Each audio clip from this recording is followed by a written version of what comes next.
Hello everyone, this is Darshka Nishad here. Welcome to my biology classes. आज की class में हम डिस्कस करेंगे स्ट्रक्चर ऑफ हीमोग्लोबिन। हम रेस्पिरेशन का टॉपिक कर रहे हैं, ठीक है। यहाँ पे हम क्या रेस्पिरेशन के बारे में डिस्कशन कर रहे हैं, जिसमें हमने रेस्पिरेटरी ट्रैक का स्ट्रक्चर देख लिया है, हमने रेस्पिरेटरी सिस्टम कितने टाइप्स का होता है ये देख लिया है, ठीक है। हम बहुत कुछ देख चुके हैं। इसके पिछले लेक्चर में हमने यहाँ पर एक्सचेंज ऑफ सरफेस देखा था, ठीक है, कि कैसे हो रहा, और ट्रांसपोर्ट ऑफ ऑक्सीजन, ये दो चीज़ें हमने वहाँ यहाँ पे डिस्कस किया था। आई होप जो बच्चे मेरा पिछला वीडियो देखकर आए होंगे, ठीक है, आपको क्लियर होगा, और जो नहीं देख कर आए हो तो बेटा पिछला देख के आओ, ठीक है, देन आपको यहाँ पे क्लियर होगा कि क्या है ये। अब आज हम पता क्या पढ़ेंगे, देखो हमें ये तो पता है कि ऑक्सीजन जो है वो इस आरबीसी की बोट पे बैठ करके सेल्स के पास चला गया है, ठीक है।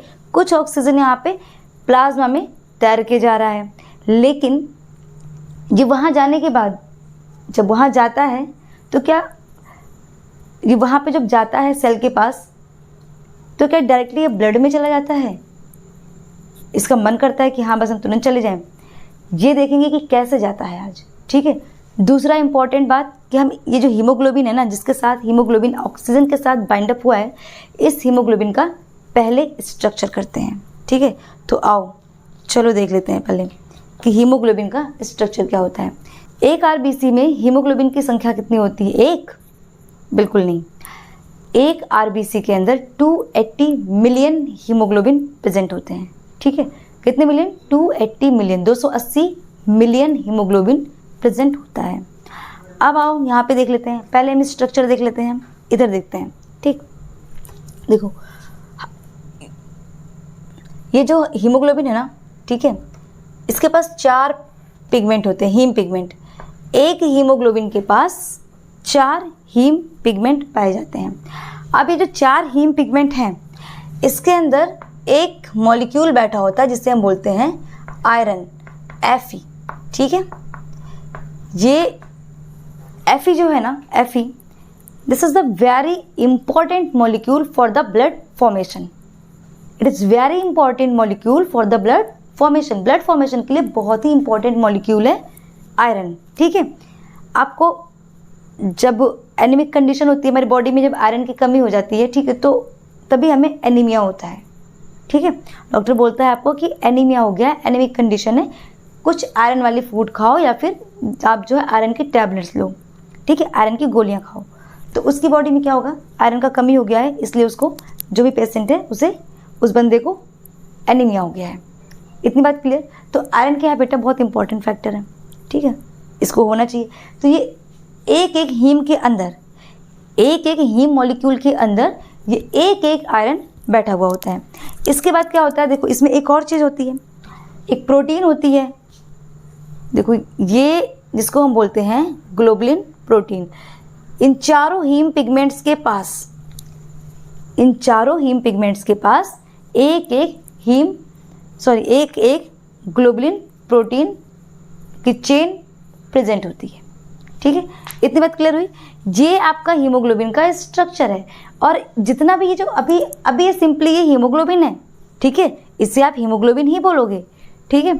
अब देखो इसके साथ जब ये ऑक्सीजन इसके साथ बाइंड अप होता है ना, ऑक्सीजन जब बाइंड अप होता है, चलो ऑक्सीजन को हम बाइंड अप करा देते हैं पहले। देखो यहाँ पे इसके साथ एक ऑक्सीजन बाइंड हुआ, ठीक है, इसके साथ एक ऑक्सीजन बाइंड हुआ, बहुत हैप्पी ऑक्सीजन है ये, ठीक है, अभी क्योंकि ये सब बाइंड अप हो रहे हैं, इसलिए they are very very happy, ठीक। इसके भी साथ एक O2 बाइंड अप हुआ, ठीक है। तो ये अब क्या हो गया, ये अब हो गया बेटा ये ऑक्सी हीमोग्लोबिन। जब हीमोग्लोबिन ऑक्सीजन के साथ बाइंड अप करेगा, जब हीमोग्लोबिन ऑक्सीजन के साथ बाइंड अप करेगा, तब हम क्या बोलेंगे, ऑक्सी हीमोग्लोबिन, ठीक है। अभी ये क्या हो गया, ऑक्सी हीमोग्लोबिन। अब ध्यान से सुन लो कि जो आपका हीमोग्लोबिन का स्ट्रक्चर है, ठीक है, एक हीमोग्लोबिन में 4 हीम पिगमेंट होते हैं। हर एक पिगमेंट के अंदर एक एक आयरन मॉलिक्यूल बैठा होता है, चारों के अंदर एक एक आयरन मॉलिक्यूल बैठा होता है, क्योंकि ये बहुत ही इंपॉर्टेंट है ब्लड फॉर्मेशन के लिए। और ये चारों के चारों जो हीम पिगमेंट्स हैं, सबके पास एक एक ग्लोबुलिन चेन होती है, ठीक है। अभी इन्हीं के पास आकर के ऑक्सीजन मॉलिक्यूल बाइंड अप होता है। तो एक हीमोग्लोबिन के पास 4 ऑक्सीजन मॉलिक्यूल है। अब इस बात को याद रखना कि एक हीमोग्लोबिन के पास 4 क्या है बेटा, ऑक्सीजन मॉलिक्यूल, ठीक है। ये क्या है बेटा, आपका स्ट्रक्चर है किसका, हीमोग्लोबिन का। स्ट्रक्चर ऑफ हीमोग्लोबिन को हम HB से भी रिप्रेजेंट करते हैं, ठीक है। तो HB भी हम कह सकते हैं, ठीक। ऑक्सीजन ऐड होगा बेटा तो फिर ये ऑक्सी हीमोग्लोबिन हो जाएगा, ठीक। अब देखो क्या होता है, अब देखो दूसरा कॉन्सेप्ट क्या है। आपको हीमोग्लोबिन पता चल गया, उसका स्ट्रक्चर पता चल गया, हीमोग्लोबिन के साथ ऑक्सीजन बाइंड अप हो गया, ये आपको पता चल गया। लेकिन ये जो ऑक्सीजन है, ये जो ऑक्सीजन है, अभी तो देखो ये ब्लड जो डीऑक्सीजनेटेड ब्लड था ना, ये ऑक्सीजनेटेड हो गया है। अब ये पहले जाएगा हार्ट में, हार्ट के ऑर्ट्रियम में। आओ हार्ट भी बना लेते हैं, ठीक है।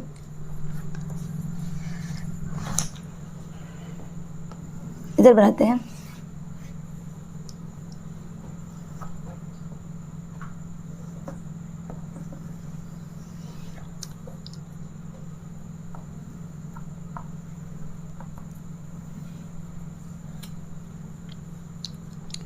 ये हार्ट है आपका, ठीक है। और ये हार्ट का आपका वही मेरे, अब क्या हुआ, ये आपका हार्ट, ठीक है। अब ये जो ब्लड है ऑक्सीजनेटेड ब्लड, ये पहले आपके इस हार्ट में आएगा, ठीक है। मतलब यहाँ से गया था, यहाँ से गया था लंग्स के पास ऑक्सीजनेटेड होने के लिए, यहाँ से गया था लंग्स के पास ऑक्सीजनेटेड होने के लिए, मतलब कि ऑक्सीजन का कमी था उस ब्लड में, ऑक्सीजन को की रिक्वायरमेंट, मतलब ऑक्सीजन भरने गया था, ठीक है। तो ऑक्सीजनेटेड होने के बाद ये सीधा सेल के पास नहीं जाएगा कि आप सोचो डायरेक्टली हम सेल के पास भेज दे रहे हैं, नहीं, बिल्कुल नहीं जाएगा। ये वापस से पहले इस हार्ट के पास आएगा, इस हार्ट के पास वापस आएगा, उसके बाद ये हार्ट से फिर सेल में जाएगा। तो यहाँ से, अब यहाँ से ब्लड आएगा यहाँ पे, ठीक है, वेंट्रिकल से। वेंट्रिकल में होता है हमारा एरोटा, ठीक है। इस एरोटा के अंदर से अब यहाँ से निकलेगा ब्लड, ठीक है। ये जो ब्लड है, ये आपके ब्लड वेसल्स, ठीक है। अब ये जो ब्लड वेसल्स हैं, ये अब ऑक्सीजनेटेड वाला ब्लड है जो आपके हार्ट से आपकी सेल के पास जाना है। इसमें क्या होगा, इसमें जो हीमोग्लोबिन है, ठीक है। तो एक हीमोग्लोबिन जो है उसके पास 4 हीम पिगमेंट हैं, ठीक है। और वो चारों एक एक ऑक्सीजन को पकड़े हुए हैं। तो आ जाओ यहाँ पे देखो, ये आपका आरबीसी सेल हो गया, ठीक है। इसके अंदर ये आपका क्या हो गया, हीम पिगमेंट 1 2 3 और 4, ठीक है। अब इन जो 4 हीम पिगमेंट्स हैं, ये सब क्या करेंगे बेटा, एक एक ऑक्सीजन को बिठा लेंगे, ठीक है। एक एक ऑक्सीजन मॉलिक्यूल को इन्होंने यहाँ पे बिठा लिया है, ये ठीक एक एक को कैरी कर रहे हैं। अब देखो क्या होता है, जब ये यहाँ तक आए, अब ये यहाँ तक इस बोर्ड पे बैठ करके आ गए हैं आरबीसी की, तो क्या ये ऐसे ही चले जाएंगे सेल में? कुछ ऑक्सीजन था जो ब्लड में फ्लो होकर के आ रहा था। तो यहाँ पे आपका एक सेल है, एक सेल बना लेते हैं, यहाँ पे बनाते हैं सेल, ठीक है। देखो ये जो सेल है इसे हम सैड बनाएंगे, क्योंकि क्या है कि इसके ये जो सेल है बेटा ये बहुत ही सैड है, क्योंकि इसके पास ऑक्सीजन का कमी है, इसको ऑक्सीजन चाहिए। लेकिन ये जो आपके हीमोग्लोबिन है ना, ये क्या कर रहे हैं, ऑक्सीजन को आने नहीं दे रहे हैं, आराम से उसे बैठाए हुए हैं वो अभी, और उसे भी अच्छा लग रहा है, ऑक्सीजन को भी यहाँ पे अच्छा लग रहा है बैठ के, इसलिए वो आ नहीं रहा है। अब क्या होता है कि ये क्या करता है कि ये CO2, क्योंकि इसके पास तो CO2 है, इसने क्या किया, इसने CO2 को भेज दिया यहाँ ब्लड में। तो कुछ CO2 तो यहाँ पे ब्लड में रहेगी फ्री फॉर्म में, लेकिन कुछ CO2 जो हुई ये आरबीसी के अंदर एंट्री करेंगी, कुछ CO2 आरबीसी के अंदर एंटर करेगा और इसके साथ बाइंड अप होना स्टार्ट हो जाएगा, ठीक है। आई होप आप लोगों को विजिबल हो रहा होगा, इसके साथ बाइंड अप होगा। और जैसे ही ये CO2 बाइंड अप होता है, जैसे ये CO2 बाइंड अप होता है, ऑक्सीजन को गुस्सा आ जाता है। क्यों आता है? क्योंकि उसको नहीं पसंद है कि जब मेरी फैमिली, ठीक है, हम एक स्पीसीज के लोग सफ़र कर रहे हैं तो कोई दूसरा आ जाए, बनती नहीं होगी उसके साथ, ठीक है। तो इसलिए क्या करता है वो, उसको गुस्सा आ जाता है। तो सारे ऑक्सीजन तो निकल के यहाँ से नहीं जाते, सारे ऑक्सीजन नहीं भागते, लेकिन कुछ बहुत ही ना अग्रेसिव नेचर होता है, कुछ ऑक्सीजन का नेचर अग्रेसिव होता है, तो वो क्या करते हैं, वो इसकी बोट छोड़ देते हैं कि रहने दो, हम यहाँ नहीं रहेंगे, अब हम जो है जा रहे हैं कहाँ पे, इस सेल के पास। तो उन्होंने क्या किया, एक ऑक्सीजन ने सेल में एंट्री कर ली।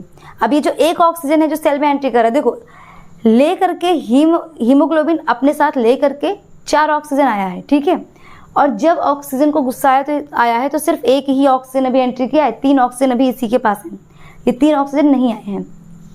जब कार्बन डाइऑक्साइड अटैच होगा हीम पिगमेंट से तो सिर्फ एक ऑक्सीजन की ही एफिनिटी लूज होगी और एक ही ऑक्सीजन मॉलिक्यूल सेल में एंट्री करेगा, ठीक है। अभी 3 बचे हुए हैं, अभी कितने बचे हुए हैं, अब 3, ठीक है। तो अब क्या होता है, अब ये जो CO2 है ना, इसको चैन नहीं है, इसको बिल्कुल भी चैन नहीं है। क्यों नहीं है, क्योंकि इसे भी अच्छा नहीं लग रहा है कि मतलब मैं जिस बोट पे हूँ, ठीक है, मैं जिस बोट पे बैठना चाह रहा हूँ वहाँ पे ऑक्सीजन्स बैठे हुए हैं पहले से ही, एक तो स्पेस नहीं है, उन्हें उतारना है। तो ये क्या करेगा ना, आपके ब्लड में साइटोप्लाज्म होता है, जितनी भी सेल्स होती हैं सब में साइटोप्लाज्म होता है, तो फिर ये साइटोप्लाज्म का मतलब पानी ही है, ठीक है। अब ये क्या करेगा, इसके साथ रिएक्शन करेगा, किसके साथ बेटा, रिएक्ट करेगा वाटर के साथ, ठीक है। तो आ जाओ इसको वाटर के साथ रिएक्ट करा देते हैं, मतलब कि H2O के साथ। इसके साथ इसका रिएक्शन होने के बाद क्या बनेगा, यहाँ पे बनेगा, जब ये रिएक्ट करेगा बेटा तो ये बनेगा बाइकार्बोनेट H2CO3, कार्बोनिक एसिड बनेगा, ठीक है। H2CO3 बनेगा कार्बोनिक एसिड। जब कार्बन डाइऑक्साइड वाटर के साथ रिएक्ट करेगी, वाटर के साथ मिलेगी, तो मिल करके क्या बनाएंगे दोनों, कार्बोनिक एसिड। अब ये जो कार्बोनिक एसिड है ये फर्दर डिवाइड होगा, फर्दर आगे और ज़्यादा ही टूटेगा तो किसमें किया। अब हमने इसको तोड़ा वापस से, तो ये ब्रेक डाउन हुआ है किसमें बेटा, एक तो बाइकार्बोनेट में और दूसरा हाइड्रोजन आयन में। अब ये जो हाइड्रोजन आयन है, ठीक है, ये भी आकर के इसमें एंट्री करेंगे और यहाँ पर ये बाइंड अप होना स्टार्ट करेंगे, हाइड्रोजन आयंस, ठीक। अब जब ये हाइड्रोजन आयन बाइंड होंगे ना, तो एक और यहाँ से निकल करके इसके अंदर जो है ऑक्सीजन एंट्री कर जाएगा। तो ध्यान से सुनो, मैंने क्या बताया, ध्यान से सुनो। देखो, एक हीमोग्लोबिन है, ठीक है, उसके पास 4 हीम पिगमेंट हैं।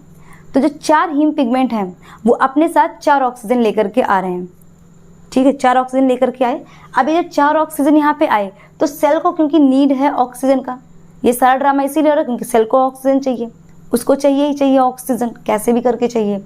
तो जब यहाँ पर ये आता है तो ये जो हीम पिगमेंट है, ठीक है, हीमोग्लोबिन से, जो हीमोग्लोबिन है उसकी वो ना ऑक्सीजन को ऐसे जाने नहीं देता है, वो आराम से, क्योंकि वो क्या है बेटा, सिक्योरिटी है, वो सेफ, उसे बिल्कुल बाइंड करके रखता है, जकड़ के रखता है कि हम तुम्हें गिरने ही नहीं देंगे, कहीं जाने नहीं देंगे, हिलने नहीं देंगे, गिरोगे क्या, ठीक है। तो इसको बाइंड करके रखता है। अब ये भी आराम से बैठा हुआ है, लेकिन इसको यहाँ पे जाना है तो जाएगा कब, जब ये सेल, अभी इस सेल को पता चल गया कि ऑक्सीजन ऐसे मेरे पास नहीं आने वाला है, मुझे कुछ करना पड़ेगा। तो ये यहाँ से CO2 को क्या करता है बेटा, भेजता है ब्लड में, ठीक है, CO2 को सेल से निकाल करके ब्लड वेसल्स में भेजना स्टार्ट करता है।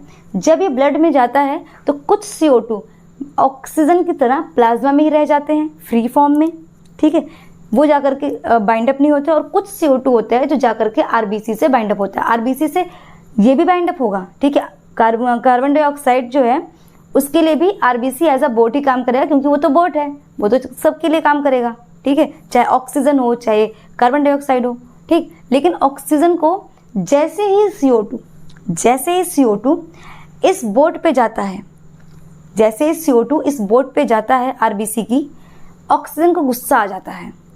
क्यों? क्योंकि ऑक्सीजन की बनती नहीं है CO2 के साथ, उसे पसंद नहीं है कि ये बंदा कैसे मेरी बोट पे आ गया जहाँ पे मैं हूँ, ठीक है। तो कुछ तो ठीक है, वो बैठे रहेंगे, ठीक है, थोड़ा गुस्से में सही, बट ठीक है, एडजस्ट कर लेंगे। लेकिन कुछ बहुत एग्रेसिव होगा, उसमें से जो एक एग्रेसिव होगा ना, वो यहाँ तुरंत सेल के पास भाग आएगा कि मैं जा रहा हूँ सेल के पास, नहीं रहना मुझे तुम्हारी बोट पे। तो एक तो आ गया, अभी 3 मॉलिक्यूल बचे हुए हैं ऑक्सीजन के। फिर क्या होता है, अब ये CO2 को भी ऑक्सीजन नहीं पसंद है कि वहाँ पे बैठा हुआ है, वो चाहता है कि ये हटे। तो ये क्या करेगा, जो साइटोप्लाज्म है मतलब जो वाटर है उसके साथ ये रिएक्ट करके क्या बनाएगा, कार्बोनिक एसिड। कार्बोनिक एसिड क्या करेगा, फर्दर ब्रेक डाउन होगा किसमें, बाइकार्बोनेट एंड हाइड्रोजन आयन में। अब ये जो हाइड्रोजन आयन है ना, इसके साथ भी नहीं बनती है ऑक्सीजन की। जब हाइड्रोजन आयन जा करके बाइंड अप होगा, ठीक है, जैसे ही बाइंड अप होगा एक और ऑक्सीजन यहाँ से निकल करके इस सेल में एंट्री कर जाएगा, ठीक है, इस सेल में एंट्री कर जाएगा। अब देखो इतना ही एंट्री करेगा, इससे ज़्यादा नहीं करेगा। तो जो एक हीमोग्लोबिन है अपने साथ 4 ऑक्सीजन मॉलिक्यूल लाता है, लेकिन सेल को सिर्फ 2 ही देता है, ठीक है। और अब ये जो ब्लड है ना, ये वाला जो ब्लड है जिसके अंदर CO2 चला गया, वो हो गया बेटा डीऑक्सीजनेटेड। क्या हो गया ये, डीऑक्सीजनेटेड, क्योंकि क्या है बेटा, इसमें क्या मिक्स हो गया है, CO2, और वापस से ये आ गया कहाँ पे, हार्ट के इस चैम्बर में, ठीक, प्योर होने के लिए। समझ में आई बात आपको, यहाँ से डीऑक्सीजनेटेड हो गया। अब आप बोलोगे कि मैम डीऑक्सीजनेटेड कैसे हो गया, यहाँ पे 2 मॉलिक्यूल भी तो हैं अभी ऑक्सीजन के। तो बेटा जो डीऑक्सीजनेटेड ब्लड होता है ना, उसमें भी ऑक्सीजन की कंसंट्रेशन होती है। ऐसा नहीं होता कि बिल्कुल ऑक्सीजन ही नहीं होता, उसमें भी ऑक्सीजन का कंसंट्रेशन होता है, ठीक है, CO2 भी होता है और ऑक्सीजन का भी कंसंट्रेशन होता है। तो इतनी बात आपको समझ में आई होगी। एक बारी मैं आपको सम अप करा देती हूँ, ठीक है। देखो आपने क्या देखा कि आपका जो भी ब्लड है, यहाँ पे जो भी ब्लड है ऑक्सीजनेटेड हुआ। कैसे हुआ, ये आपने कल देखा था कि ऑक्सीजनेटेड हो गया था क्योंकि ऑक्सीजन आ गए थे आपके ब्लड में, ठीक है। तो ये पहले हार्ट के इस चैम्बर में जाएगा, ऑर्ट्रियम में, ऑर्ट्रियम से फिर वेंट्रिकल में, वेंट्रिकल से फिर आपका ये अब सेल में जाना है। इसको सेल में जाने के लिए ये जो RBC वाली जो बोट है, इस बोट पे जो बैठ के आया हुआ है, तो उसमें एक हीमोग्लोबिन है जो अपने साथ 4 ऑक्सीजन को लेके आ रहा है, ठीक है। वैसे तो इस RBC के पास 280 मिलियन हीमोग्लोबिन होता है, लेकिन हम यहाँ पे एक ही की बात कर रहे हैं अभी, ठीक है। तो वो जो 280 मिलियन हीम पिगमेंट्स हैं, वो सब अपने साथ 4 लेके आएंगे, 4 ऑक्सीजन मॉलिक्यूल्स लेके आएंगे, ठीक। तो अब यहाँ तक जब ये लेके आए तो इसको अब सेल के पास जाना है। ये कब जाएगा, जब ये CO2 भी इस बोट पे कैरी होने लगेगा, ठीक है। CO2 के लिए भी बोट है, बोट तो सबके लिए होती है। तो अभी CO2 जब इस बोट पे जाएगा तो ऑक्सीजन और CO2 की बनती नहीं है, ठीक है, बहुत तगड़ी लड़ाई चल रही है। तो ये ऑक्सीजन को गुस्सा आएगा, लेकिन इसमें से सिर्फ एक ही ऑक्सीजन ऐसा है जो बहुत अग्रेसिव नेचर का है और वो बिल्कुल बर्दाश्त नहीं कर सकता है CO2 को। डेट्स वाई वो ऑक्सीजन कहाँ पे एंट्री करेगा बेटा, इस सेल में, एक ऑक्सीजन मॉलिक्यूल। अभी 3 बचे हुए हैं, ठीक है। लेकिन अभी CO2 है ना, इसे भी नहीं पसंद है, एक चला गया तो इसको भी गुस्सा आ गया, भाई ऐसे कैसे, तुम चले गए हम शांत बैठे रहेंगे, बिल्कुल नहीं, तुम नहीं सफ़र कर सकते हमारे साथ तो हम करेंगे, बिल्कुल नहीं, ठीक है। तो ये क्या करता है, ये यहाँ पे वाटर मॉलिक्यूल से, ठीक है, वाटर मॉलिक्यूल मतलब साइटोप्लाज्म जो है उसके साथ रिएक्ट करेगा और क्या बना देगा, कार्बोनिक एसिड। अब कार्बोनिक एसिड क्या करेगा, आगे जाकर के ब्रेक डाउन हो जाएगा, टूट जाएगा बेचारा, टूटने के बाद बाइकार्बोनेट और हाइड्रोजन आयन बन जाएगा। अब ये जो हाइड्रोजन आयन है ना, इसने यहाँ पे कार्बोनिक एसिड क्यों बनाया, क्योंकि कार्बन डाइऑक्साइड का फ्रेंड है, ठीक है, हाइड्रोजन आयन, उसने बुला लिया उसे, आ गया वो इसके साथ ट्रैवल करने के लिए, एक सफ़र करने के लिए, ठीक है। और जैसे ही फिर क्या होगा, हाइड्रोजन बाइंड होगा, फिर एक और ऑक्सीजन वहाँ से निकलेगा, क्योंकि उससे भी गुस्सा आएगा कि ये क्या बात है, चलो कार्बन डाइऑक्साइड को बर्दाश्त कर रहे थे हम, ठीक है, लेकिन अब क्या उसके फ्रेंड को भी बर्दाश्त करेंगे, बिल्कुल नहीं करेंगे। तो ये वाला ऑक्सीजन भी निकल करके आ गया। अब 2 ऑक्सीजन मॉलिक्यूल यहाँ पे आ गए और 2 यहीं पे रहेंगे। वो गुस्से वाले तो हैं बट बर्दाश्त करने वाले भी हैं, तो यहाँ पे 2 मॉलिक्यूल ऑक्सीजन का रहेगा, ठीक है। तो एक हीम पिगमेंट अपने साथ 4 लाएगा, लेकिन सेल को सिर्फ 2 ही देगा, ठीक है, और 2 ही ऑक्सीजन देगा। उसके बाद क्या होगा, अब ये ब्लड हो गया आपका डीऑक्सीजनेटेड, क्योंकि चला गया उसमें क्या, कार्बन डाइऑक्साइड। अब ये ब्लड वापस से प्योर होने के लिए जाएगा आपके हार्ट में, ठीक है। इतनी बात यहाँ तक क्लियर हुई, आई होप आप लोगों को इतना क्लियर हुआ होगा, ठीक है। अब देखो एक और फैक्टर होता है जिसकी वजह से ये ऑक्सीजन अलग होते हैं, ठीक है। ये 2 तो ऐसे फैक्टर हैं जो अलग कर रहे हैं। एक और फैक्टर होता है टेम्परेचर, ठीक है, टेम्परेचर की वजह से भी ये अलग होते हैं। पहला फैक्टर क्या हुआ बेटा, कार्बन डाइऑक्साइड, दूसरा हाइड्रोजन, ठीक है, तीसरा होता है टेम्परेचर। टेम्परेचर क्या होता है बेटा, कि जब ये टेम्परेचर बढ़ता है ना, उस ड्यूरिंग भी ये ऑक्सीजन अलग होते हैं, ठीक है। तो ये तीनों में से अगर कोई से भी फैक्टर अगर यहाँ पे मिल रहे हैं, ठीक है, इस तरह का, तो फिर ये ऑक्सीजन अलग होगा, किससे, इस आरबीसी से, ठीक है, हीम से, हीम पिगमेंट से निकल कर सेल में आएगा। तो आओ यहाँ पे लिख लेते हैं इतनी बात।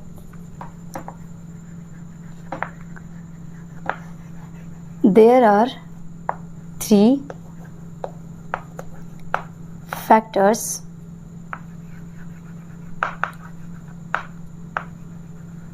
which make hemoglobin lose one oxygen molecule। ठीक है, अब वो कौन कौन से फैक्टर्स हैं? देखो, पहला फैक्टर है बेटा आपका ये CO2, अगर CO2 बढ़ेगा तो भी होगा, ठीक है। सेकेंड फैक्टर है आपका हाइड्रोजन आयन, इसकी भी कंसंट्रेशन अगर बढ़ रही है तो भी होगा। और थर्ड फैक्टर है बेटा टेम्परेचर, टेम्परेचर बढ़ेगा तो भी ऑक्सीजन की एफिनिटी और हीमोग्लोबिन की एफिनिटी क्या होगी बेटा, लूज होगी और डिक्रीज होगी, और दोनों एक दूसरे से अलग होंगे, ठीक है। लेकिन इस बात को याद रखना कि एक हीम पिगमेंट अपने साथ 4 हीमोग्लोबिन लेके, एक हीम पिगमेंट अपने साथ 4 मॉलिक्यूल ऑक्सीजन के लेके तो आता है, लेकिन सेल को सिर्फ 2 ही देता है, 2 अपने पास रख लेता है, ठीक है। इस बात को आप यहाँ पे क्लियर करके रखना। I hope you are very clear today. If you have any doubt, feel free to ask in comment section.